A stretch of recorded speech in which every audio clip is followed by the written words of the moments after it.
Achtung! Welcome to our new podcast. I'm Al Murray. And I'm James Holland. I'm a comedian with an enthusiast's fascination for the Second World War. And I am a historian, and I focus pretty much entirely on the Second World War. Okay, so here's the plan. Whether it survives contact with the enemy, we'll have to wait and see. Our weekly show, we're going to talk World War II, pure and simple. In fact, not so simple, which is why there's so much to talk about. Yep, each week we're going to be telling you forgotten stories. We're going to have a theme called A Forgotten Thing of World War II, because we couldn't quite think of a title, because it's sometimes it's an event and sometimes it's a person, so it's a thing.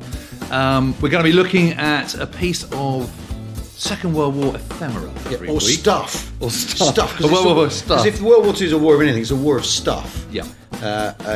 And we've got a name as well, haven't we, James? We have. Yeah. Go on then, Al. It's, I'll do the voice. We have ways of making you talk. It's the name of the show. But on Twitter will just be a more simple hashtag, we have ways. Okay.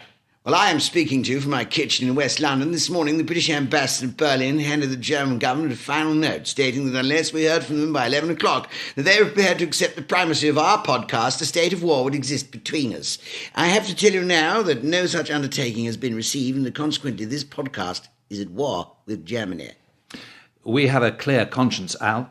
We have done all that any podcast could do to establish peace. But the situation had become intolerable.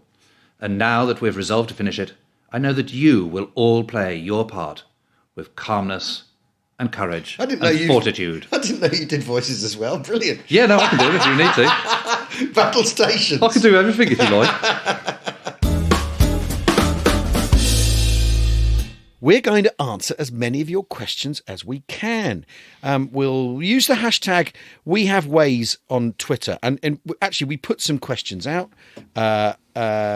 the other day, and we've had some very, very interesting stuff come to us. So let's get started. Yeah, they've been cracking. Some really, really good questions.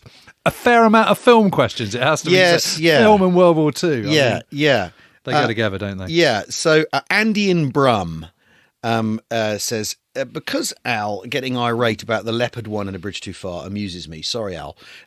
And what that's to do with is a book I wrote many years ago called Watching War Films with My Dad. And the when you write a story, you need an inciting instant, don't you? And the inciting instant in my enjoyment of history and war films is I went to see A Bridge Too Far with my dad when I was 8 or 9 when it was in the cinema. And he went because he knew a load of the people who were in First Airborne, and he wanted to see this thing on the big screen, their immortalisation. And there's the scene where the tank comes over the bridge and they can't stop it. And it's sort of obviously supposed to be a tiger or something, and they bring up the pier and they can't stop it. And it's not a tiger, it's a leopard, obviously, because it's a film from the 70s. And my dad at the time in the cinema went, "It's the wrong bloody tank," like that, which broke the spell, but also cast a fresh one that has never left me for the rest of my life. So that explains that. So Andy in Brum says, what's the most incongruous continuity error in a war film? Wrong piece of kit / prop. James? Well, I mean, I've got to say, I find it impossible to watch Second World War films without getting really, really wound up. Yep. I mean, Darkest Hour, Dunkirk, I mean, don't get me started. I've got to say, people often cite U-571 as being the kind of sort of biggest aberration of all, but for me, The Imitation Game was pretty rubbish. I mean, it just had absolutely no bearing on reality at all. I mean, not at all. And I just spent the whole film, I was so excited about watching it. I was really looking forward to it, like Benedict Cumberbatch, big tick, wartime, Bletchley Park, what's not to like. Got on there, I just spent the whole thing just sort of wanting to hurl things at the screen. Yeah. Awful. Yeah, I haven't been to see it. Precisely, just don't firewalled myself against it because I read enough reviews and you think what happened in it? They've done that to him. There's the whole thing where he's sort of blackmailed, isn't it? And turned traitor. No, but also it's as though there's only sort of 6 people working in Bletchley Park. And they're it all revolves around him, and he invents everything, and on him the whole U-boat war hinges. And the bad guy was actually a really good guy. I mean, God, that was just monstrous. I can't remember his name now, but I mean, it was just really all over the place. Oh well, good. And then I remember going to see Fury. Yes, and the opening line, April 1945. American soldiers battling against superior German weapons. I don't think so. What? Yeah.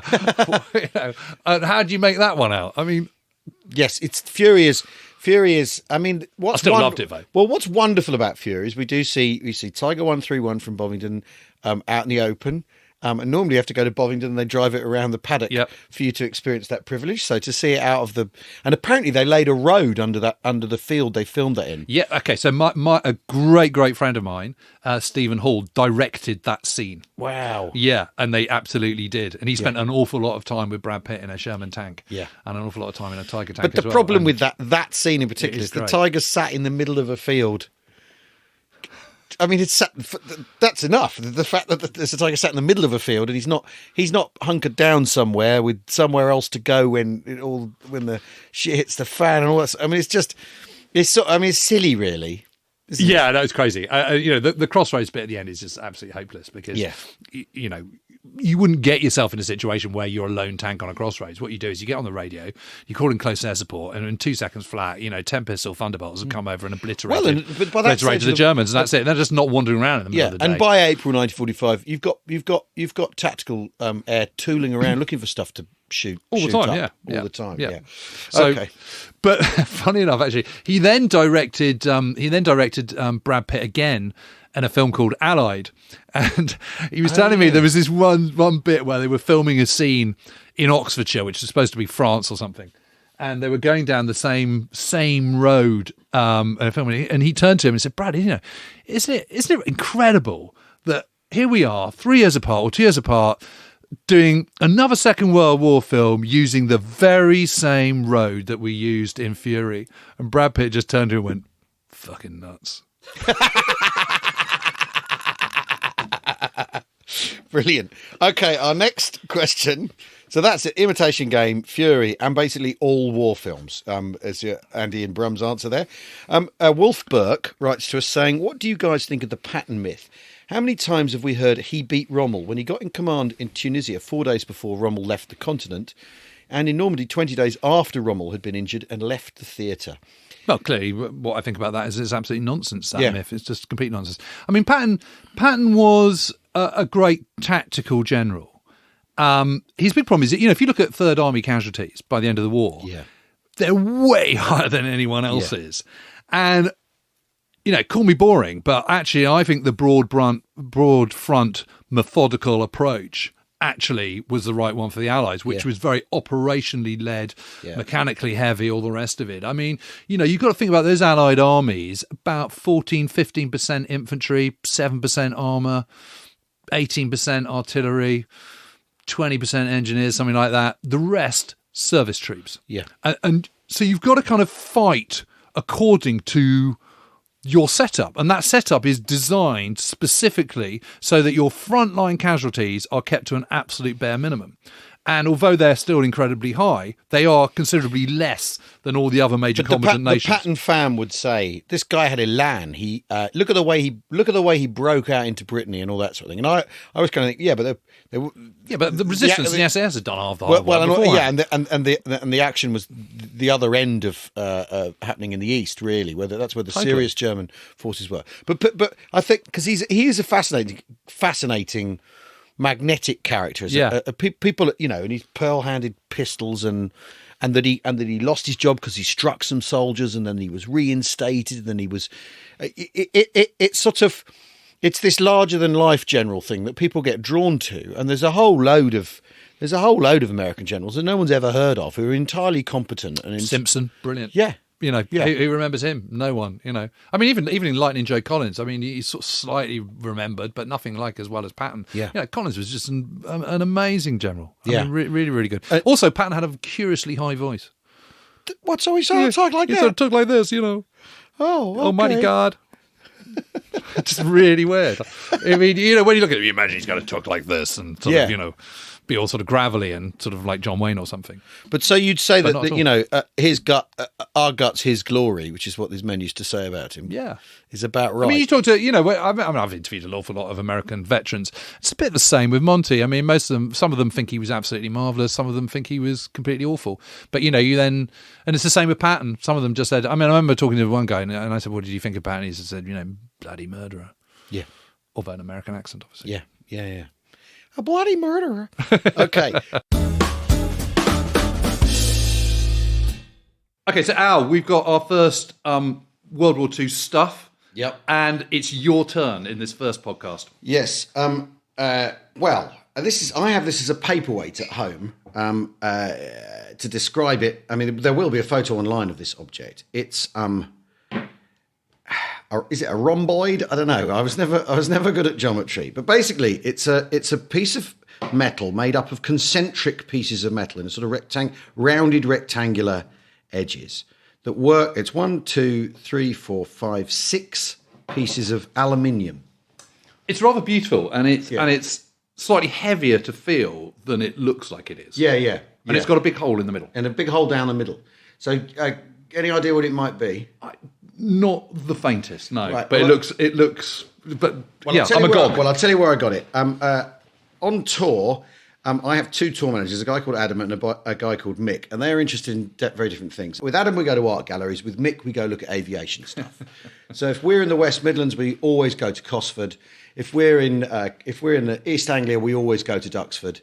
And he and I have been, we're very lucky. We got let into the B-52 and we're allowed to flick switches in the bowels of the B-52, which is a lot of fun. This is from the Isle of Wight, and this is from a factory on the Isle of Wight where they make Spitfires. And this is a cross-section of the main spar of a Spitfire wing. Wow. At the factory, they go on about, the thing you've got to see is the main spar. Because the rest of it's struts, it's panelling, it's the wires that operate the ailerons and the rudder control surfaces and all that. But they say that this is completely unique. There's no other aircraft that's ever had this idea of tubes of aluminium pushed inside one another in decreasing size, and then with a thicker core in the middle. And then they put it in a great big joist, and they bend it. They put 2 kinks in it, and the whole thing locks together. And the idea is that it carries and bears the strength and stress of the wing across the whole spar.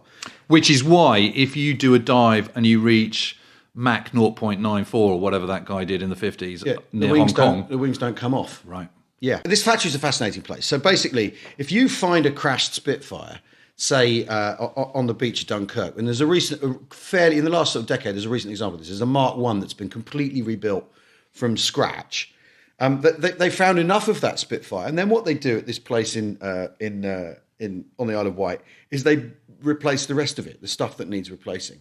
So very often you see like a restored Spitfire flying through the sky. It may just be that it's just a badge off the pilot's seat or whatever. That's still the remaining genuine article, and the entire thing has been complete. Like George Washington's axe, right? And this place, they do that, and it's amazing. But the spar is, because the wing is the thing with the Spitfire, isn't it? More than anything else. 100%. And if you ever, I don't know if when you were at the factory in Isle of Wight, there's also an amazing one called the Aircraft Restoration Company at Duxford. Yeah. John Romain's gig. Yeah. And they're always restoring Spitfires there. And when you see the kind of the sort of unsheathed wing, so to speak, it hasn't got its sort of its metal all the way around it. You just look at the shot. There's literally not a single part which is the same as another. Yeah. It is unbelievably complex and complicated. I mean, it is the most difficult thing when you're restoring a Spitfire to make. And you can I mean, look at this. I mean, it looks like a very modern thing. Yeah. It's a thing of beauty. Yeah. But boy, that looks complicated, doesn't it? Well, they've made a lot of work for themselves, I think. It's interesting because... Compare that with a P-51 Mustang. Well, and funnily enough, because at this place, they've got wings up on jigs and they've taken the rotten bits out and put new bits in and all this sort of thing. And they had some wings down that they were doing for the Battle of Britain Memorial flight, and they had a Messerschmitt 109 in where they were doing bits of. And interestingly, all the engineers were saying, "Oh, these are much better. These are much better made. These are much better. The craftsmanship's..." What, the Messerschmitt? Yeah. Well, no. I get that. I got that wrong. They said they were much better designed, and so as a sort of piece the thing together. Because you're absolutely right. The Spitfires, they were mass produced, but they were made by hand. So you've got people mass producing a thing, but they're all drilling their own little rivet holes, one by one individually. Things aren't going on a jig necessarily. So you've got, like they were saying, you said you've got to drill every single rivet hole for every panel to fit with the original strut because they're not uniform. Yeah. I mean, but they were big fans of the Messerschmitt at this place. Well, why wouldn't you be? I mean, I've sat in Hans Joachim Marseille's Messerschmitt 109E. Right. And it is a thing of wonder. I mean, you can see it's a kind of 1930s design rather than a sort of mid-1940s design. But it's very cool. It's got a very cool kind of Baker-like grip on the control column. It's kind of sort of moulded to your hand in a way that a Spitfire and Hurricane is really kind of sort of rough and ready. It's that funny little sort of and you're much lower down, and the seat is much lower down. So it's more like a sort of sports car compared to a kind of an ordinary car in terms of the seat position. Yeah. But I mean, it's an absolute dog in terms of visibility. I mean, terrible that kind of horrible cage that comes over you. But the interesting thing about Spitfire is that. Supermarine's a really small company, although it was bought out by Vickers, which was enormous. It was Vickers shipbuilding, who were making submarines and cruisers and all sorts of stuff up at Barrow. There was Vickers Armstrong that were making tanks and guns and all sorts of stuff. And then there's Vickers Aviation, Weybridge. I mean, Vickers are the military-industrial complex of the 1930s, without a doubt. And they're a product of the First World War. They're like BAE Systems or something. They're like a massive modern conglomeration of all different types of defence industry. 100%. And it's all completely cutting edge. Yes. I mean, this... and it's Barnes-Wallis. Yeah. And because I always think the thing you've got to do when you're thinking about Second World War technology is you've got to remember that the Spitfire is the F-35, is the absolutely brand new... total super fighter. And the Lancaster bomber is a stealth bomber. And these things, you've got to imagine them like that. But you can't think of them as propellers are old and they didn't have radar and all this sort of thing. Because after all, H2S on the Lancaster then lasts right through to... They're still using that in the Falklands War in a later iteration anyway. Yes, they are. They absolutely are. But the interesting thing about the Spitfire is because it's so brand new, it's... and it's made by Supermarine, which is this kind of small little company, albeit owned by Vickers. It's a small little company in Southampton. And the big problem we have when you're trying to build a new aircraft is you have to make the machine tools first to make the bits. Yeah. Then you've got to train everyone up. And it's a bit of an old process. Whereas the Hawker Hurricane, which comes, it's a little bit earlier than the Spitfire, but not by much, is basically... A lot of it is much the same design as a biplane, an earlier biplane like a Hart or a Nimrod or something like this. Yeah. You look at them in profile, basically. The fuselage and the tailplane, they're basically exactly the same. And so a lot of the machine tools that you need to mass produce those are already there. Yeah. And the workforce already knows how to make certain parts of it, which is why in 1939 and subsequently in the Battle of Britain in 1940, there's many more Hurricanes than there are Spitfires because it's less complicated to make. I mean, they can start the production of it. And it's cheaper. It's cheaper and all the rest of it. It's still a very complex machine to make. But a lot of the hard yards have already been done in earlier models, whereas the Spitfire, as you say, is completely brand new, and so they've got to start from scratch. And that's why production is a bit slower to get into its sort of groove than the Hurricane. But obviously, once they get into that position, there's shadow factories at Castle Bromwich up in Birmingham and stuff like that, and that all comes into play. And suddenly they can start mass producing these things in much bigger numbers than Hurricanes, which is why from 1941 onwards you've got lots and lots of Spitfires and not that many Hurricanes. Well, and also because the design is deliberately open-ended on the Spitfire anyway, isn't it? Yes, because it isn't a rejigged biplane. It isn't basically a Hawker Fury or something with a top take with its top cut off. No, it's brand new. Absolutely brand new. So you can put a bigger engine on it. You can increase the payload, and all that stuff. Because by the end of the war, it's twice the horsepower and twice the weapons payload, pretty much, isn't it? Yeah, and the engine cowling is kind of twice the length with that whopping great Griffin, Rolls-Royce Griffin engine in. I mean, it's an absolute beast. They've cut down the fuselage, fuselage behind, so you've got this bubble canopy, which is just it's amazing. So it's quite a different plane, but of course it's still got pretty much the same design of the wing. Well, and this objet, my paperweight. You can hear that, dear listener.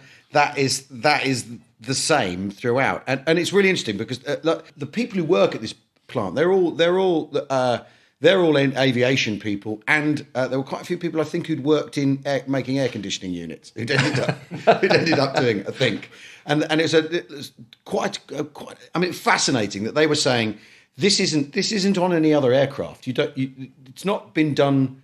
It hadn't been done before. It hadn't been done since. This idea of this sort of self-supporting concertina. I don't know what an engineer would call that, because obviously the idea is the stresses all bear each other out across it, and it's not drilled, it's not fixed, it's just bent so that it locks into place. Well, I never knew that. So that all from a paperweight, ladies and gentlemen. Yeah. That is the weapons grade waffle you can expect from this podcast. Time for us to take a short break in which we shall enjoy a little bottled sunshine and armoured cow. An explanation when we return.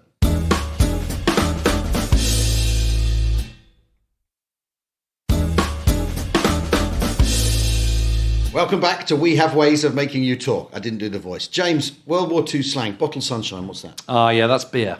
Excellent. And armoured cow? Canned milk, condensed milk. Condensed milk. Just what you want in your tea. In fact, actually, I once made that to try and see what... I was filming something and I had to dress up as a World War II Tommy and do a 15-mile route march with full kit. It was fine. But halfway through... No one's shelling you and shooting at you. No one's shelling or shooting me. Strafing you, yeah. No, nothing like that. So it was quite easy. But halfway through, we had to make some tea, kind of British Army style. So what you do is you get your tea leaves, you chuck it into boiling water, you add loads of sugar, and you add condensed milk and stir it all up. And that is your kind of World War II Tommy's tea. And it's absolutely disgusting. Did you do it with the petrol in the sandbox and all that? Though? Yeah. Well, no, not quite. So because I imagine that would make it even more foul. Yeah, we had the little stove, with the little aroma of we were using sort of firelighters rather than stuff. But yeah, it would have been horrible. Right. So we talked about Vickers just now as the parent company submarine, because it's the Vickers Submarine Spitfire, really. Yes. People like to call it the Submarine Spitfire because it sounds a bit sexier, but it's the Vickers Submarine Spitfire. It is really. What became of Vickers? Because that's not a name on people's tongue anymore. No, well, all those companies, whether it be Vickers, de Havilland, Bristol, all that lot, they were all morphed into British Aerospace. Right. Now BAE as it is now. Right. Yeah, so they still continue. And actually, BAE have got this incredible archive. So the Royal Aircraft Establishment factory, which is where they used to make the kind of SE5s and FE2s and stuff, the First World War biplanes, which were government-owned factory at Farnborough, which is on the site where they used to have the Farnborough Air Show and everything. Yeah. There's one hangar left from pre-war, from 1911, I think it was when it was first built. And that no longer has any aircraft in it, but it's got the BAE archives, which includes the archives from Vickers and de Havilland and all the rest of it. And it is just amazing. In fact, actually, we've got to go down there. We should do a podcast on that. One of the things they've got, they've got the book that Geoffrey de Havilland Sr. was given as a 14-year-old by his mum of moths. And it says, Dear Geoffrey, hope you love this book on moths. Lots of love, mummy. And that is it. And that's why it is the tiger moth and gypsy moth and all the rest of it. Absolutely. It's absolutely amazing. And they've got crates of models. They've got literally a model of every single British plane ever made. Wonderful. It is a thing of wonder. Okay, right. So we hope we've cleared that up for those of you listening. Now, we talked about the Spitfire wing spar. So that's an object obscured within a famous machine. Now, let's find something obscured by history, by time, a forgotten person from history, I think. Well, Second World War is just strewn with people that no one's ever heard of anymore. And it is amazing how people still go on about Rommel, they go on about Monty, which we're certainly going to a lot, and Patton and so on. But there are a whole host of other people that have just completely been lost, but who were totally brilliant.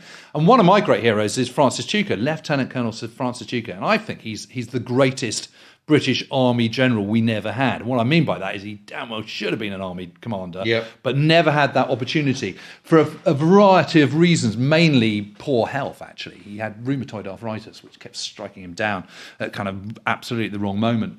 But he's a really interesting character because he's an Indian Army man, which when you're joining up before the First World War or the outbreak of the First World War, that's where you want to be. That's the kind of the elite. And actually, that's one of the things one of the hang-ups for Monty is, of course, he doesn't get selected for the Indian Army. Yeah.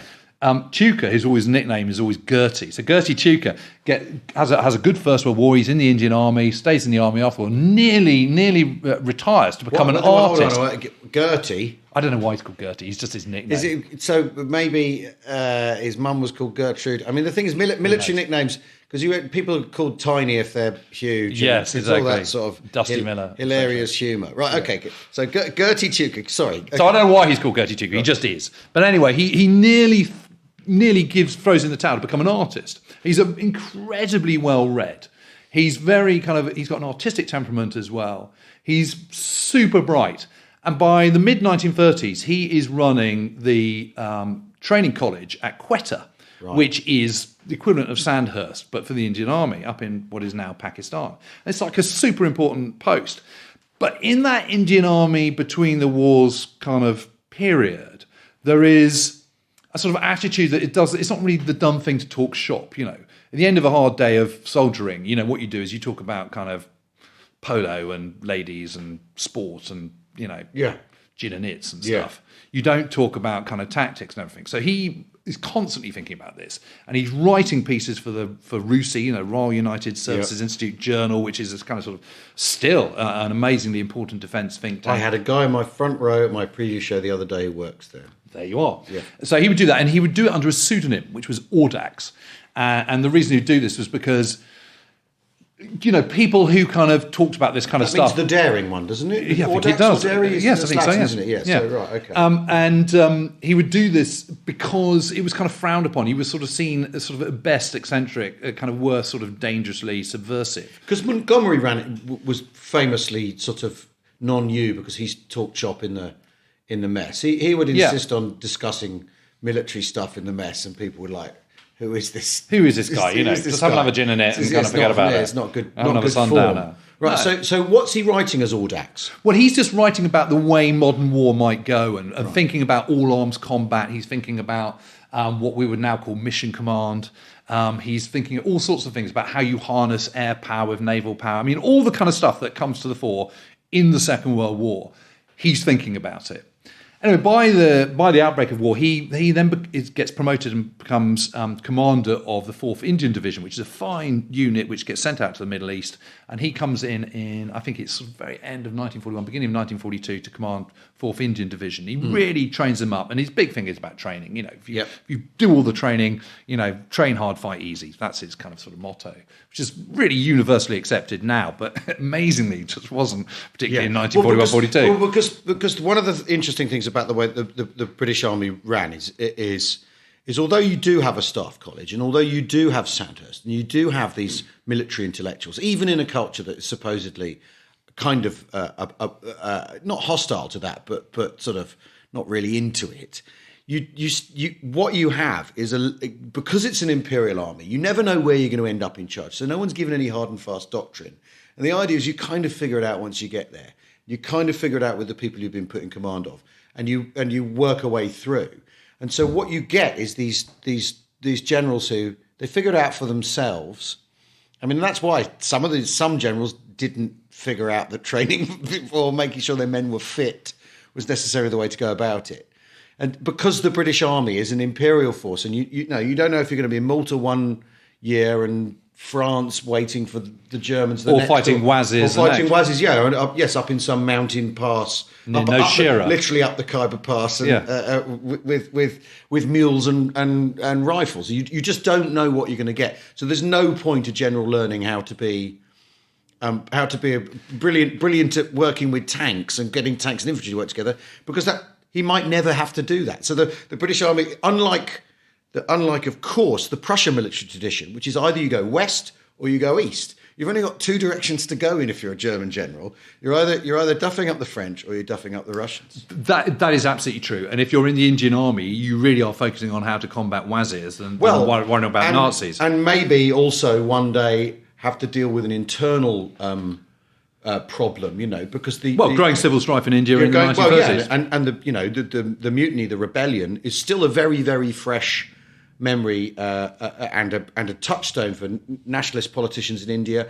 And you've had the Amritsar massacre and all this sort of stuff. So there's plenty of other stuff for generals to be worrying about rather than combined operations. Except that there's a pair of Chinooks going past. They go past at 11:15 most mornings here in West London. Yeah, we get a pair of Chinooks.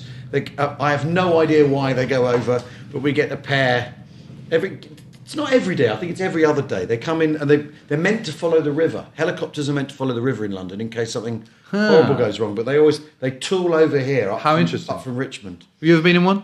I've never been in a Chinook. No.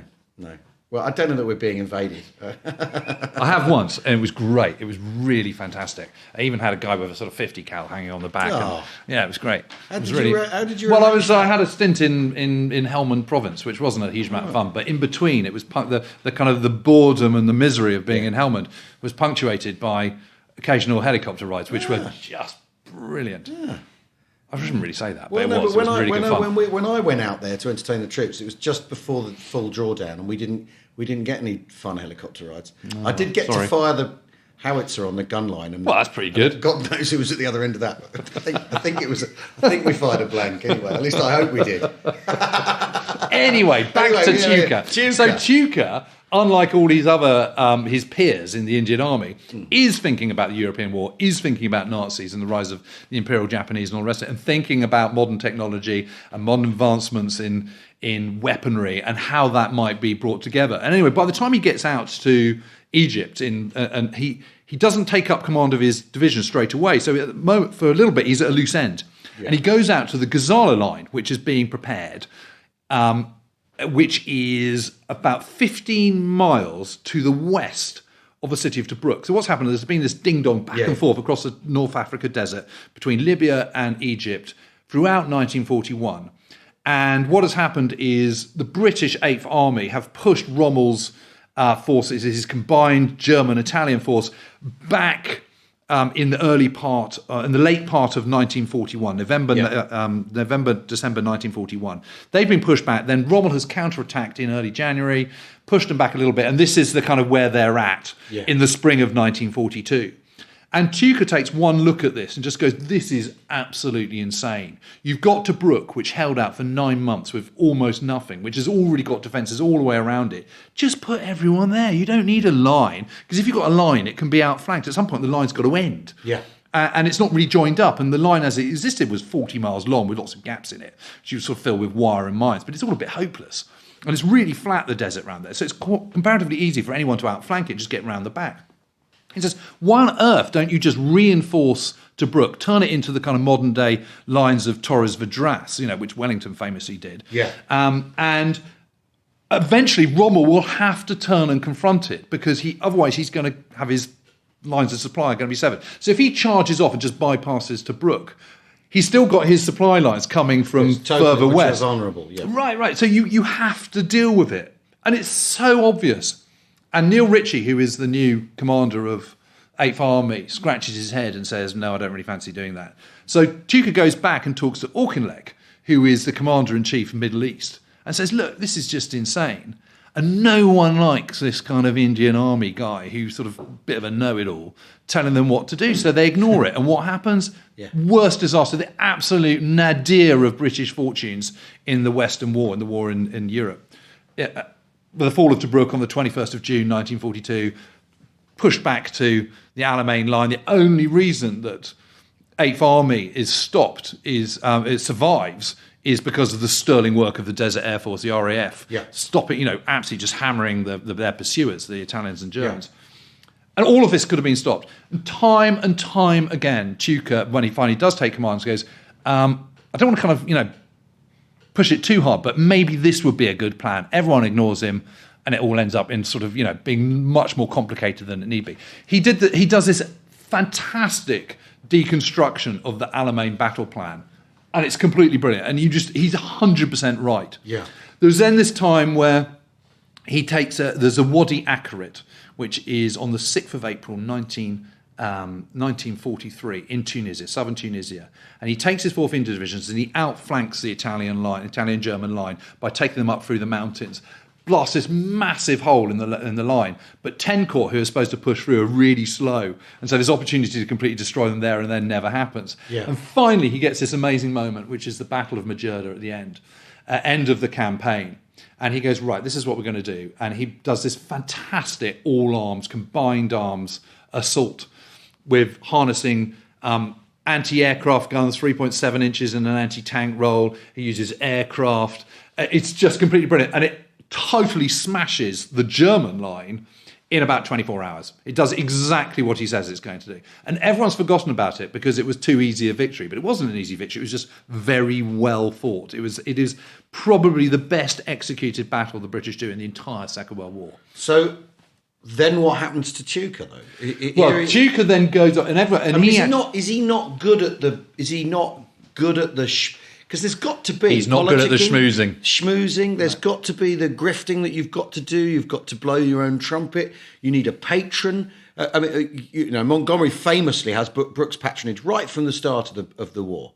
Right from the start. And as Brooke gets higher up, so does Monty. Because, they've all got to trust each other and all that sort of thing. And so is Tuka lacks a patron? Why have we forgotten about him? Because he lacks a patron. Because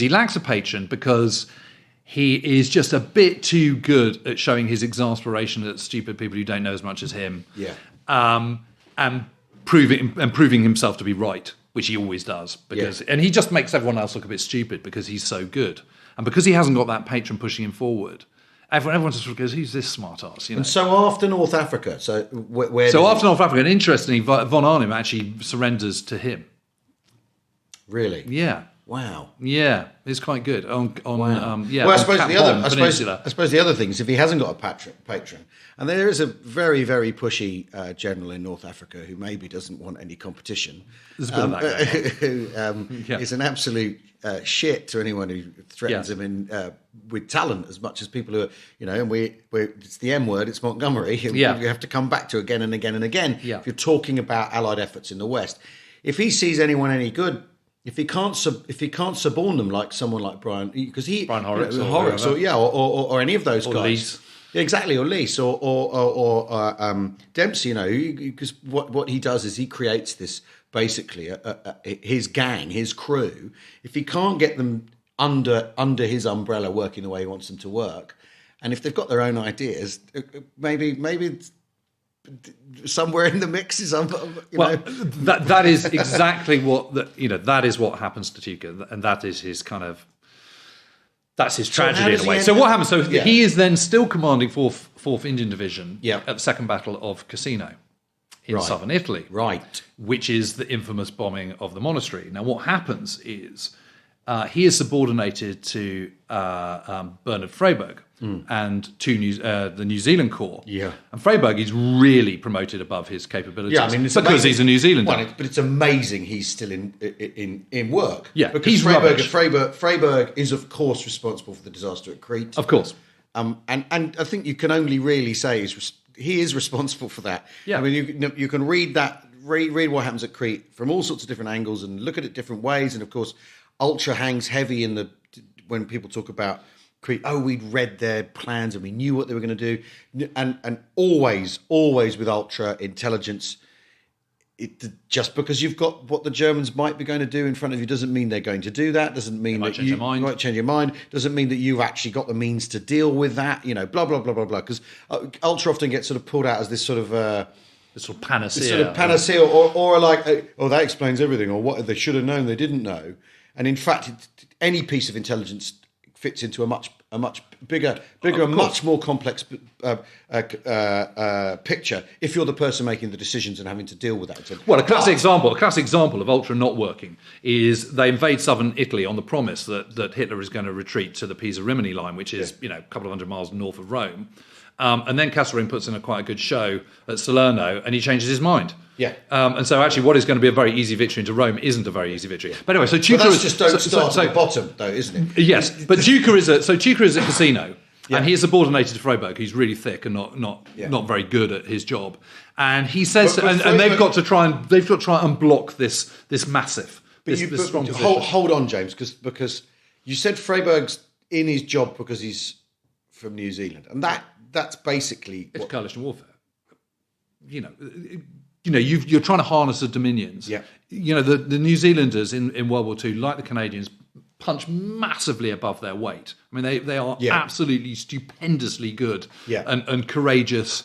And in particular, in the case of the Canadians, they're all volunteers as well.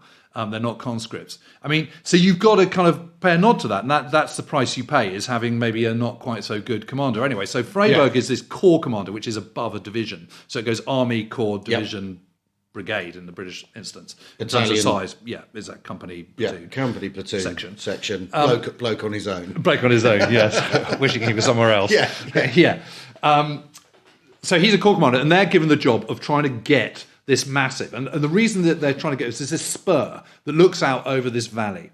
And in the valley is the road to Rome. And you cannot get up that road to Rome until you've taken out this high ground on which guns are and can see everything moving down on the valley or just get slaughtered. So it's absolutely essential that they take out this spur, the end of this spur, this Monte Cassino massive. And what Tucker suggests is going much wider and much further in, where the ground is higher, but actually once you get up the early slopes, much easier to get across, and just isolate it. So because it's like on a V. So he says, instead of going up here, you go up here and just surround them effectively. Yeah. And it's a really, really good idea. And Freyberg says, but that's mountains. I don't really, no, I don't really like that. No, can we just do the original plan? And Duke goes, okay, fine. But, you do realise you've got this monastery here, which is, I know it's a monastery, but it's also a fortress. So can you show me the plans? Because what you're going to have to do, the only way we're going to do this, to winkle out all the Germans, is absolutely pulverise the entire position. Yeah. So not the monastery, but the actual spur with 1,000-pound bunker-busting bombs. That's the only way this is going to work, because you simply cannot expect infantry to take out a position that strong. It's not going to work. You could further up, as I've suggested, but you've said, no, we're not going to do that. Yeah. So please, can you give me the plans of the monastery that you want me to take out? And everyone goes, well, we don't have any. And he goes, so hang on a minute, you're asking me to do this and you don't even know what's there. So he then sends off a junior officer on his staff to Naples to scour the second-hand bookshops to see if he can find a book on Monte Cassino, the monastery itself. Finds it and says, okay, this is what you're going to have to deal with. God. Do you realise this is one of the greatest works of art? It contains great works of art, and it is this magnificent historic building. If you're asking me to do this, we're going to have to pulverise the entire massive. The German positions on the high point, which is point 593, as well as the monastery, not singling out the monastery, but as well as the monastery. And everyone goes, yeah, but I think we're going to have to do it, aren't we? And he goes, well, all right, on your head be it then. And at that point, he gets struck down with a renewed bout of rheumatoid arthritis and is basically carrying out the battle from his hospital bed. So probably stress related, because this is possibly the thing. You do see this. With generals who get. I mean, Rommel famously gets ill all the time when things are going badly. Or when things might be about to go really badly. Suddenly he's ill. Suddenly he's really crook and has to go home. Yeah, you do get that. And that happens to Rommel at least twice. But of course, this is the thing. We're talking about this at 75-year distance, and we're talking about it as things on maps and hills. The thing with generalship, and I think it's always very interesting. Lots of accounts of what it's like to be the guy in the tank or the guy in the foxhole. Generalship is this other complete different thing where you're making these decisions that are going to cost people their lives. Every decision you make will cost someone their life. I mean, just imagine what Tucker's feeling like. So he knows that his men are trained for this kind of operations. They are trained in mountain warfare. Yeah. So he knows they're capable of doing this operation. He feels completely confident that his 4th Indian Division can get up where he's suggesting and have a pretty good chance of achieving what needs to be achieved. Yeah. And yet he's being told he can't do that. Yeah. I mean, imagine how frustrating that is. Yeah. What then happens is the only way you're going to get that position flattened with the kind of scale of bombs and level of bombage that you need is using the Strategic Air Force. And the Strategic Air Force is an air force that operates in its own right, whereas a Tactical Air Force is one there to support the ground forces. Chinese whispers then happens. So what they say is the request goes up saying, please can you pulverise the whole area, including this area here. By the time they actually come over, there's no 1,000-pound bombs whatsoever. There's just 500-pounders, which are half the size. And they only attack the monastery rather than the wider entire position. And the whole thing doesn't work. And, it's a complete disaster and it's a massive PR cock-up and blah, blah, blah. And it keeps going on and the battle keeps going on till May.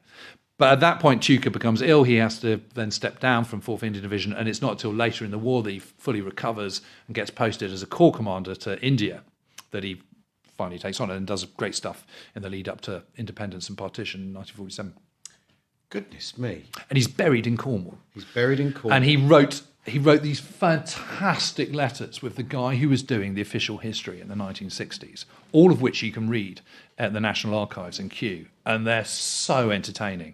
They're brilliant because you can see his frustration at all these sort of moronic people who don't know their history and haven't studied the Battle of Cannae properly and all this kind of stuff. Yeah. It's just fantastic. And I have to say, he's pretty withering about Monty at Alamein. Oh, brilliant. Excellent. It's great stuff. Anyway, he's a real hero. All grist the Monty Mill. And what's really interesting, when you look at what he says, 9 times out of 10, he's absolutely bang on the money. And it just goes to show that if you don't have that supporter, that champion that you're talking about, a Brooke for Monty or whoever it might be, your chances of getting somewhere, even in the Second World War, unless you have a massive dollop of luck, and he has no luck whatsoever and has problems with illness and stuff, you're going to get nowhere. Well, that's it for today. So Spitfire Spur, Tuca. I hope we've informed. But this is not the end. It's not even the beginning of the end. It is perhaps the end of the beginning. I don't do impressions. And here we are, and here we stand, veritable rock of salvation in this drifting world. We hope you've enjoyed this first episode of We Have Ways of Making You Talk. Please do subscribe, give us a rating and leave us a review. Most importantly, send us your questions and stories. On Twitter, use the hashtag WeHaveWays. And please, if we've got anything wrong, we really want to hear from you. Or if you disagree, because that's all good. We'll be back. We like debate. We like debate. That's what Unlike we're here to Monty. do. Absolutely. Unlike Monty. We like belly achers. We like belly, yes. Auf Wiedersehen. Cheerio.